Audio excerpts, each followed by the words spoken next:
What a way to spend a Friday night. Batch filming. Hey y'all, my name is Nat. I hope you're having a terrific day today. And for this video, we are going to be doing my end of 2024 book haul and unhaul.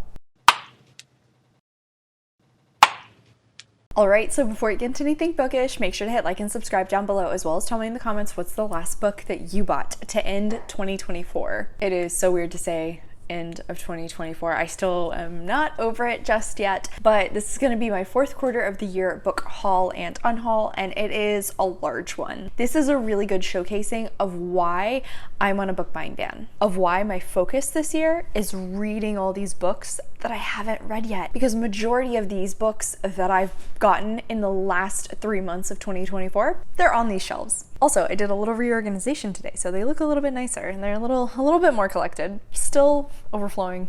Small bit. We're working with what we got. So alright, without further ado, let's just go ahead and dive in. So starting at the top, I was lucky enough to receive from Forever Publishing Hot Hex Boyfriend by Carly Bloom, and I'm so glad I did because I really enjoyed this one. I'm gonna continue to sell this as Sabrina the Teenage Witch, the 90s version, mixed with Dial A for Aunties by 𝗖cie his𝘁₁ because it was such a fun and cute time. Lots of witchy ridiculousness, a cute rom-com going on, little spicy, lots of great tension. It was so fun though. Thanks again to Forever for sending this to me because I really loved it. On a very similar note, my friend Allie actually ended up getting 2 copies of Best Hex Ever by Nadia Elfazzi. I think she won this in like a Goodreads giveaway or something, but she was kind enough to send me the second book. It looks like we're following a kitchen witch who obviously is an expert at cooking, and apparently there's a hex hanging over her head, which means that all of her partners are cursed with bad luck. But who needs love when her best friend is getting married? And it looks like she kind of hits things off with the best man, so that's gonna lead to some ridiculous fun hijinks, I'm sure. It sounds very cute, and I have heard positive things about it so far, and I'm also fairly certain I heard this was pretty spicy, so excited to get to this one. Probably not till next October. Also from Forever Publishing, I got Double Apex by Josie Juniper. This one was a little outside my comfort zone, but I kept hearing about F1 romances, and I can't help it. I got a little intrigued, so when this one was an option, I decided to go with it. An engineer and a cocky race car driver go head-to-head in this spicy Formula One romance. When the pair strike up a secret and thrilling forbidden arrangement to improve their communication and bond of trust, the heat of their attraction turns to something more. I'm intrigued. I don't really know how this is going to go for me. This is definitely a sport I don't know anything about. But one way or another, hopefully it's going to be a spicy good time. Then I think this was my September Aardvark book box. This Cursed House by Del Sandine. That's right. What sold me on this one is the fact that it is a Southern Gothic story, and I tend to really enjoy that subgenre. A young Black woman abandons her life in 1960s Chicago for a position with a mysterious family in New Orleans, only to discover the dark truth. They're under the curse, and they think she can break it. Oh yeah, this sounds like a good time. I think my January TBR has already come out, so you know I'm gonna be hopefully reading this one here soon, and fingers crossed I'm going to enjoy it. Also on my January hopefuls list is The Breakdown by 𝗖cie 𝗁𝗁. A friend of my mom's was getting rid of some books, and so she gave this one to me. The main character ends up coming upon this woman who ends up passing away, and even though she is starting to have a mental breakdown and forget everything else going on in her life, for some reason she can always remember this woman and this situation she had with her.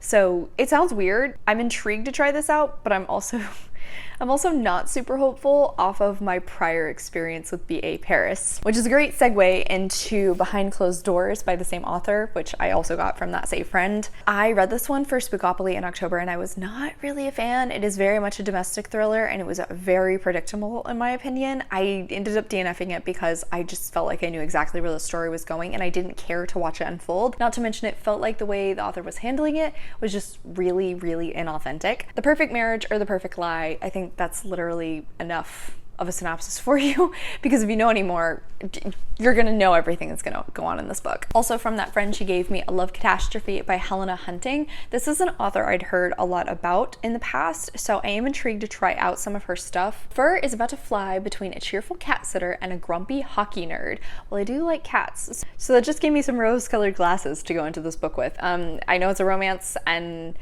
that's about it. I'm not really sure on this author's spice level, like what's her usual. So here's hoping there's some in this at the very least. Final book I got from that friend is Chanel Bonfire by Wendy Lawless. When I looked it up, it did sound interesting, so I went ahead and put it on my nonfiction shelf. Lawless portrays the highs and lows of her unhinged upbringing and how she survived her mother's endless destructive search for glamour and fulfillment. It had a lot of positive reviews, so one way or another I am intrigued, and I'll probably try to get to it eventually, because one of my goals for this year is to read 12 nonfiction books. So maybe this will be one of the 12. This next whole stack all came from the Buns and Roses romance tea that I attended in October, and I'll put a link to the short that I did for the event in the cards up above, where I kind of did a little flip through of all these gorgeous books. But let's go ahead and dive in. First off with Good Duke Gone Wild by Bethany Bennett. This was the first author I read for the TBR Jar challenge I did prior to that event, and I actually ended up really enjoying it.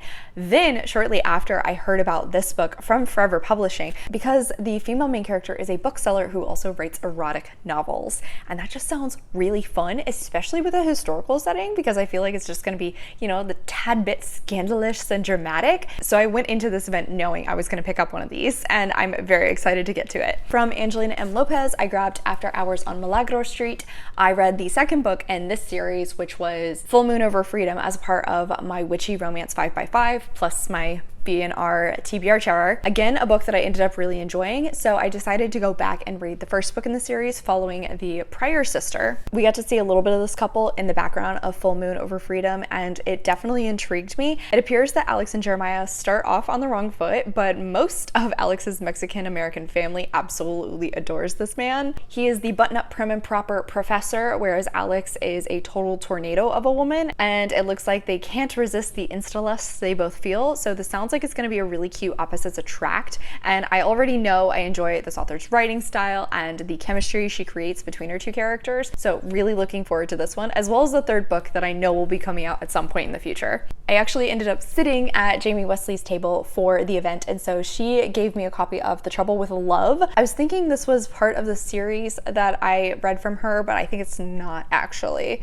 Oh, that's right, this is Second Chance Romance. 5 years ago, R&B star Dean Copeland finally found the success he always wanted, but after leaving behind the only woman he has ever loved. Nadia Ferguson never meant to become a celebrity gossip blogger, but after Dean disappeared, all she wanted was a little revenge. Oh my god. Second Chance Romance, a good bit of drama. This sounds like it's going to be a really fun time. Also at my table was 𝗖cie his𝘁_𝗰𝘁, and so she gave us Second Chance Christmas, which I didn't end up getting around to for Christmas time, unfortunately. It looks like we're following a Major League Baseball player, Ryan, who has broken his hand and is camping out in this really small town to try and hide from the media, but ends up getting roped into trying to make this little boy's Christmas possible. Ooh, and the kid's widowed mother is a blast from his past. This does sound pretty cute. However, I do think 𝗖cie his𝘁_𝗰𝘁 tends to write more sweet as opposed to spicy, so I'm a little nervous going into this one.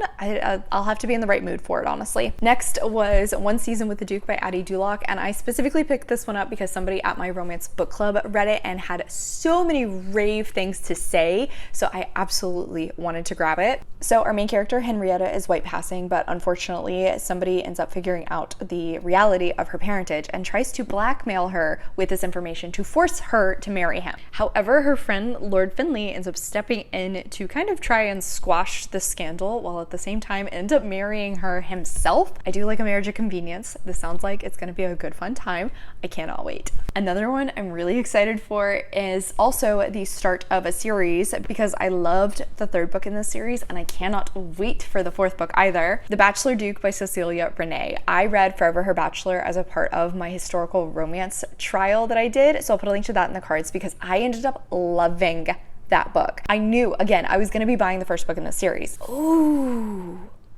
Are bringing up more of that generational trauma that we got to see in Forever Her Bachelor. Oh, I'm loving this already. Remington Warren has lived a life by the name society has thrust upon him. He vowed to never get married to prevent himself from turning into the monster who raised him. But all that changes when he ends up seeing Lady Olivia St. John. Oh, according to society, she would be a diamond in the first water of this season if it wasn't for her one flaw. Okay, I'm getting intrigued. I can't wait for this one.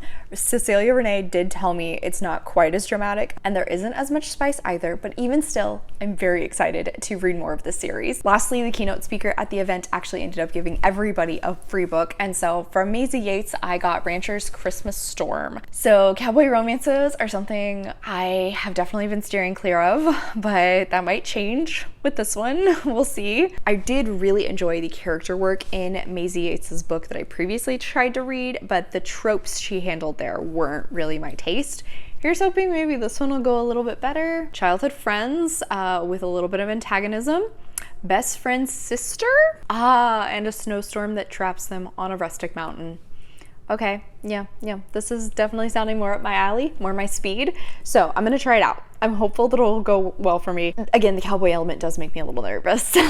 These next two I actually got from my friend Molly as a birthday gift. So she got me a second copy of Foundry Side by Robert Jackson Bennett because I ended up annotating my copy and gifting it to my friend Allie for Christmas actually. But I really enjoyed this book so much, so I did want to actually have my own copy, and I did go through to transfer my annotations over. Then she also very kindly bought me the sequel, which is Shorefall, and I absolutely want to read the next book in this series. I can't freaking wait to get my hands on this. Well, obviously I have my hands on it, but like I want the time to be able to actually read it. So if you're unaware, Foundry Side is the start of a trilogy in which we are following this main character, 𝗖cie, who is a well-known thief, and she lives in the society where they have the ability to inscribe instructions onto inanimate objects. 𝗖cie gets the job of a lifetime, but does not realize the full ramifications of everything that this job entails or the consequences that are going to fall down on her afterwards. Honestly, that's all I really want to tell you because I went into this with very little knowledge about the story itself and had such a fun time. I ended up starting to really enjoy the characters. 𝗖cie in particular really won my heart by the end of the book. There's a little bit of a sapphic romance developing in the story, but the magic system itself was so freaking cool, and I really enjoyed getting to learn more about it and the world itself. The things that are being set up here to develop in the rest of the series, I'm so excited. It just seems like this author has so much planned out, and I am very excited to see where it goes. For my October aardvark book, I grabbed American Rapture by CJ Lead because I couldn't not. I'm very disappointed in myself that I did not get this read in 2024, unfortunately. CJ Lead was the author of Mayfly, which I really liked in 2023, and this is her newest work in which there is a pandemic going on that makes people incredibly horny. Holy shit, it's signed. But in the story, we were following this good Catholic girl who is trying to, I think, like travel to go save her brother or something. I've heard mixed things, but I have heard that it has some great discussions around religion in the story, and especially with a horror setup. I'm very excited to see what Lee does with this because I really enjoyed some of the commentary she did in Mayfly as well. Like I said, I'm very sad I didn't get to it last year, but I'm really hoping to get to it as soon as I can this year. This one kind of felt like a birthday present to myself. It was the next book in my Evernight book box, and that was An Academy for Liars by Alexis Henderson. I'm nervous about this one because I don't think it's a horror, which I did enjoy the horror I read from this author, House of Hunger. I think it's more like a sci-fi fantasy story with dark themes going on, where we're following this woman who ends up going to some sort of a university or something. She has the gift of persuasion, the ability to wield her will like a weapon, to use it to control others, and in rare cases, matter itself. Oh, that's cool. So it kind of sounds like a little bit amped up version of like telekinesis and telepathy. I'm into that. That sounds fun. However, as she becomes more adept at using her abilities, she uncovers more about the school itself, its unsettling history, about Dante, her charismatic advisor. Apprehensive about this one, if I'm being honest. I've heard a lot of mixed things so far. I've heard some really great 5-star reviews, and then I've heard some really middling ones. That said, as per usual, Evernight's editions are just freaking beautiful. Oh my gosh. And then the stenciled edges is beautiful end papers. It is also signed, and then I forgot to show the Ouroboros on the back with the quote. So I'm a little apprehensive going into this one. It's also pretty chunky, but at the same time, I did want to read more from this author, and Evernight so far has really not let me down. Fingers crossed it won't with this one. These next two books I was kindly sent by my friend Destiny for my birthday. So first up is Spellbound by F.T. Lukens, which first off, I mean, this cover is freaking stunning. I've heard so many positive things about this author. I've really wanted to try out their work, and this one definitely sounded the most up my alley. So we're following Edison, who knows about the magical world, but apparently has actually been cut off from it when his grandmother passed away. And he ends up taking a job to be like an emergency responder for this really powerful sorceress. And then of course he has to contend with Sun, the grumpy and annoyingly cute apprentice to his boss's rival colleague. Ooh, but when his boss gets in trouble, he ends up having to rely on the only other magical person he knows, Sun. Okay, yes, this definitely sounds like it's gonna be a really fun, cute time. Again, the cover and the hype around this author is definitely what sold me on it, and that is why it was on my wish list. So thank you again to Destiny. I can't wait. I'm pretty sure she said she loved this author as well as this book, so that means I'm probably going to like it even more because her recommendations are always gold. Then she also very kindly sent me The Wild Huntress by Emily Lloyd-Jones. I've really been wanting to read more of this author's work because I love the Bone Houses by her. It is such a beautifully written book, and it has so many sweet moments that just hit me square in the chest. And I believe this one is actually set in the same universe, which is really cool. Every 5 years, 2 kingdoms take part in a wild hunt. Joining in is a bloody risk, and even the best hunters can suffer the most gruesome fates. Bronwyn possesses a gift no other human has, the ability to see and slay monsters. But she's desperate to cure her mother's sickness, and the wild hunt is her only option. Gwydion is the least impressive of his magically talented family, but with the ability to control plants and his sleight of hand, he'll do whatever it takes to keep his cruel older brother from becoming a tyrant. Pryderi is prince-born and monster-raised. Deep down, the royal crown doesn't interest him. All he wants to know is where he belongs. A trickster, a prince, and a wild huntress. If they band together against the monstrous creatures within the woods, they have a chance to win. But nothing is guaranteed. Oh, this sounds so good. That's right. This definitely reminded me of A Far Wilder Magic by Alison Saft with the hunt element, and I'm so freaking excited to get into this. I can't wait to see the strong female character that she has created here, and here's hoping maybe a cute little romance to go along with the fun ride. Also for my birthday, my friend Michael was very kind to send me Kings of the Wild by Nicholas Eames. I really want to read this because it sounded like a really fun D&D campaign where all of the characters are like almost a retired rock band, but then mix it with Taken, where, you know, one of the crew's daughters has been kidnapped or something, and so the band has to get back together in order to save her. I've heard it's really silly and really funny, but it has some great action and adventure going on in it, so I'm really excited to get to this one. So thank you again, Michael. I cannot wait. Next, from Saga Press, I was kindly sent The Last Dragon of the East by Katrina Kwan. Part of me is a little nervous for this one because the last 2 books I have read with basis in Chinese mythology have not gone great for me. This one is following the myths around the ancient dragon gods and the threads of fate, so that sounds very intriguing, and the cover is freaking beautiful. I mean, come on. Oh, so we're following a main character who can see the threads of fate and ends up working it into a matchmaking service on the side while trying to keep his family's tea house running. And then he ends up getting sold a pair of dragon scales, claiming they will help his mother, which he thinks is a total scam, but it ends up working, and the emperor sends him on a quest to find a long thought extinct dragon. Okay, this definitely sounds like a cute fun time. I don't know, it's with the tea house, it's sort of giving me cozy vibes, but it sounds like it actually has some really cool stakes going on. Hopeful that the Chinese myth element will work better for me than the last 2 books I tried to read. So fingers crossed, I can't wait to get to this one. Final one from Forever Publishing, I got Love and Bloom by Lucy Eden, and I'm not even gonna lie, it was the cover.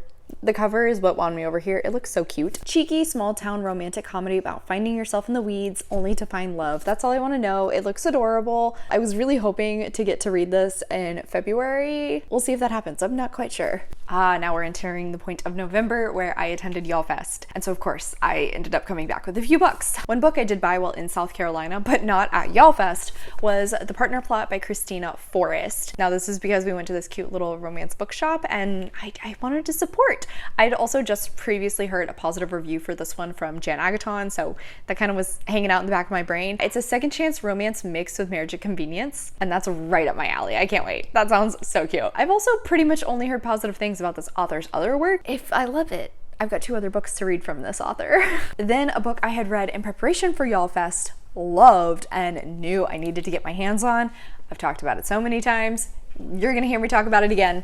for She Is Wrath by Emily Varga. This was one of my best books of 2024. It was so freaking good. It is a new adult fantasy story that is a retelling of The Count of Monte Cristo through the eyes of this young Pakistani girl, and I ate this up. The anger and rage in this main character is delicious. It has a really swoony romance as well. So yeah, I knew I was going to be buying this one there. And at that tent, they also had, if you bought a book, you got to pick an arc you wanted to take as well.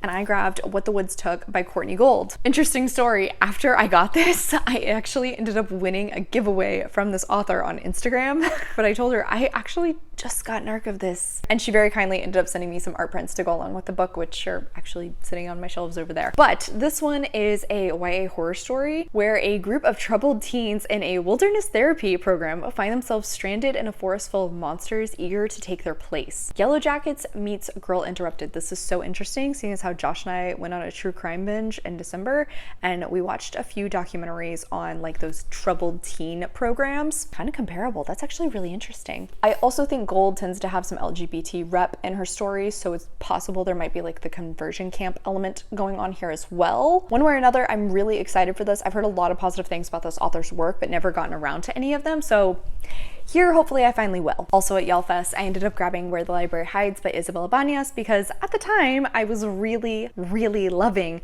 the first book in this duology. Ended up being a little bit of a letdown. I am going to finish out the series though, because obviously I already own it. The first book was pitched to me as very reminiscent of The Mummy from the early 2000s, where we're following this young woman whose parents had financed her uncle's archaeological digs, and her parents have recently disappeared. So she decides to travel to Cairo and figure out what happened to them. Ended up being a disappointment, was in my disappointing books of 2024 list, but eventually I will be reading the second book because I already own it. But another book that I got for my birthday, which this one actually came from my brother, is The Spirit Engineer by A.J. West. So this is actually based on a true story where in the early 1900s, people became really obsessed with spiritualism. And specifically, we're following this man who is actually a skeptic. He doesn't believe in this stuff, but he ends up attending a seance and something creepy and unsettling happens, and suddenly he does believe. He is questioning, but he's not quite sure if it's spirits or something more sinister. Yeah, based on the true story of Professor William Jackson Crawford and famed medium Kathleen Gallagher. I don't remember where I heard about this one originally, but the spiritualism element is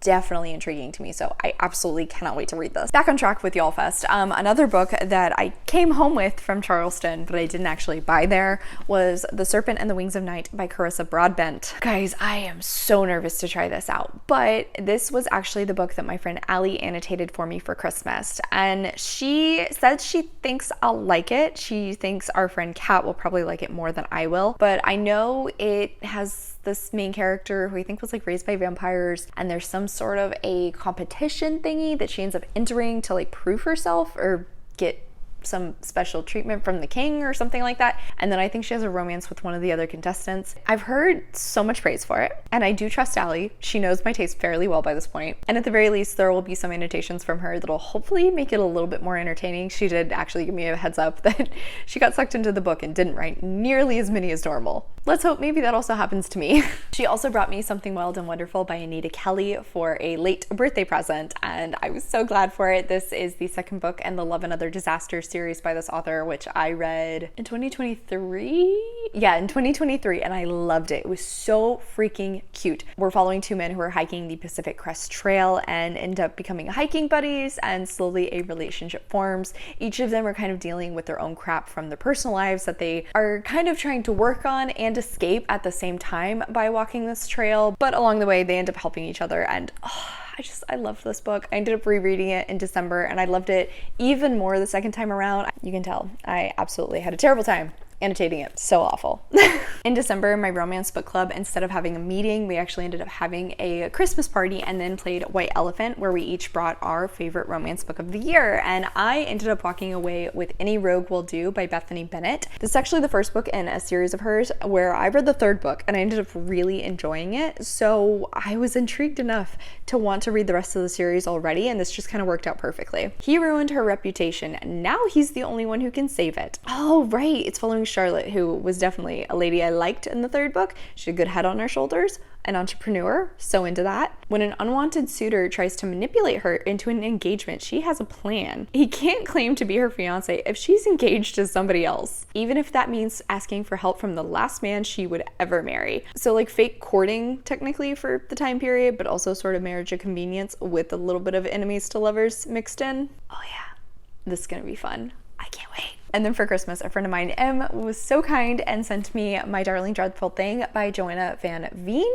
I've heard a lot of things about this one and it sounds so good, kind of writing with the spiritualism element again, but this main character actually has like a ghost companion, and so the two of them work together to kind of put on these fake seances. Oh, but it looks like there's a little trouble between our main character and her spirit companion when she ends up swooning for a young widow who hires them to do a seance. She's actually whisked away to this widow's crumbling estate where an ill woman haunts the halls, and then somebody is, of course, our main character is the first person everybody's suspicious of. I've heard so many positive things about this one. The cover is also gorgeous and I cannot wait to get to it. Thanks again, Em. From the wonderful Shay at Press Play Shay, I was kindly sent We Sold Our Souls by Grady Hendrix. I really enjoyed the work I've read from this author in the past, and one that I've always been very intrigued by because it doesn't really get as much attention is We Sold Our Souls, seeing as how it's following a rock band after they've made a deal with the devil, and one of them has ended up becoming very successful. The rest, not so much. It's an epic journey into the heart of a conspiracy-crazed, pill-popping, paranoid country that seems to have lost its very soul. Oh, this sounds like it's gonna be a fun time. I always enjoy the commentary Hendrix weaves into his stories as well. He rides the line between being really horrific and also kind of funny, so this is gonna be really great. Shay's also a giant music fan, so it was really ironic she bought this for me, and we're now hoping to buddy read it together. Shay, you're the best, I love you. And then finally, Destiny was once again so freaking kind and sent me some more books. So first up is A Certain Hunger by Chelsea G. Summers, which I've heard so many positive things about. We're following a woman who is a food critic, except she also likes to eat humans. Another one where I've heard the writing in this is absolutely stellar and I cannot freaking wait. It's not too long, so hopefully I can like blast through this and annotate the ever-living crap out of it because it sounds like it's gonna be crazy. Summers introduces us to the food world's most charming psychopath. So perhaps a little Hannibal Lecter-esque? I could be into that. Destiny also sent me Love at First Set by Jennifer Dugan. I'd heard a lot of positive things about this one, and so I was intrigued. Lizzie's a total gym rat, but her boss kind of considers her just like a glorified check-in girl. And her best friend James, who is her boss's son, ends up begging her to be his +1 at his perfect sister Kara's wedding. However, while at the wedding, Lizzie ends up giving a drunken pep talk to a hot stranger in the bathroom, except it turns out that stranger is the bride-to-be and she is now accidentally doomed to this wedding. So there's an unusual start to their relationship, but the two end up becoming friends, and then slowly things develop into more. Like I said, I've heard some positive things about this one as well as just from Jennifer Dugan's work in general, so I am excited to get to it. This one is also in the wrong place. Wow, okay, I guess I just did a really poor job of like recording the books I got for my birthday. Another book that Em very kindly sent me was Empire of Wild by Sherry Demeline. This is a horror story inspired by the Rougarou, a werewolf-like creature that haunts the roads and woods of Native people's communities. That's kind of all I want to know about it. I think this one will hopefully work for the cryptid prompt on the horror bingo that I'm participating in, so that would work perfectly because this is a cryptid that I don't actually know a lot about. And that's a rare thing for me. Another one I've also heard a lot of positive things about, so very excited to be getting into this one, plus it'll hopefully help out for that bingo. So that's the haul. So this last little section is going to be the unhaul. And starting at the top is a book that I didn't even technically buy. I just got sent this with a Pango order that was actually a Christmas present. The Tell by Hester Kaplan. Unfortunately, I am going to be unhauling Daughter of the Moon Goddess by Su Lin Tan. I read this for my mythology retellings 5x5. It is one of those Chinese mythology stories that did not go particularly well for me, unfortunately. The writing style in this just was not to my taste. It is flowery and descriptive and atmospheric in a way I do enjoy, but the way the plot was rolling out just did not interest me. I wasn't growing attached to the characters. I didn't want to push through another 350 pages for this to be a 3-star. Then these next two I officially pulled out. I already unhauled the third book in the series in my last video, and so I realized I probably need to just officially pull off the prior two as well. Children of Virtue and Vengeance and Children of Blood and Bone by Tomi Adeyemi. This is so sad to me because I really loved this first book in the series. Also, all three of these books are freaking stunning. They're they're so gorgeous. But sadly, the series definitely went downhill and it did not stick the landing at all. It got picked up for a TV show after the first book came out. I hope to God the TV writers can fix what happened here, because this devolved into a disaster, and it's such a shame given how this started, which I was really invested in and really loved. I'm gonna be unhauling these and I'm so sad. That is so many freaking books. Like I said, I'm gonna be working on reading this baby down this year. That's the goal. On that note, that is it for today, y'all. Thank you so much for coming to my channel. I really appreciate it. Make sure to hit like and subscribe down below. If you made it all the way to the end of this video, leave me this stack of books emoji in the comments. I have all my socials as well as a few ways you can support me linked in the description. I come out with videos on Monday and Friday, but until then, I hope you continue to have a terrific day. Love you, bye!